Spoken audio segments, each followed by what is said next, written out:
બગસરામાં મસ્જિદોમાં નમાજ પઢી મુસ્લિમ બિરાદરોએ એકબીજાને ઈદ મુબારકની શુભેચ્છા પાઠવી। બગસરા શહેરમાં મુસ્લિમ બિરદારોએ ઈદ ઉલ ફિત્રની ઉજવણી કરવામાં આવી હતી।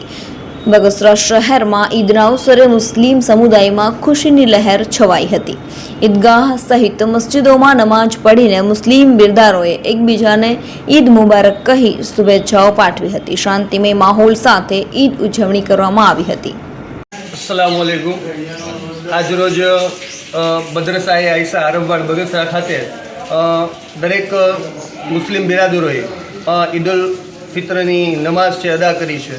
માહે રમઝાનના 30 રોજા પૂર્ણ કર્યા બાદ આજ રોજ મુસ્લિમના ખાસ તહેવાર કહી શકાય એવું ઈદ ઉલ ફિત્રનો તહેવાર આજે ખૂબ જ શાનો શોકતથી દરેક જગ્યાએ ઉજવવામાં આવ્યો છે। ત્યારે આજરોજ મદરસા આયશા આરંભવાડની અંદર પણ દરેક મુસ્લિમ બિરાદરોએ નમાઝ પઢી અને અલ્લાહ તાલા પાસે દુઆ કરેલી છે કે આપણા દેશની અંદર શાનો શોકત આપણા દેશની શાંતિ છે એ બરકરાર રહે એવી અલ્લાહ તાલા પાસે દુઆ કરેલી છે અને એકબીજાને મુબારકબાદ આપી છે। અને સાથે સાથે આજના તહેવાર નિમિત્તે દરેક દેશવાસીઓને ઈદની ખૂબ ખૂબ શુભેચ્છા। अस्सलामु अलैकुम।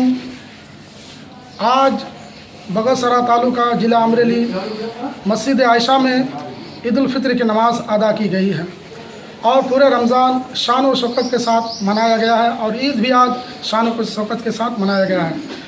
हमारे बगसरा मस्जिद आयशा तमाम मुसलमानों की तरफ से पूरे देशवासियों को मुबारकबाद पेश करते हैं और सबके लिए दुआ करते हैं कि हमारे मुल्क में अल्लाह तबारक ताला अमन और सुकून अता फरमाए और सबों को प्यार और मोहब्बत की जो कि तौफीक अता फरमाए।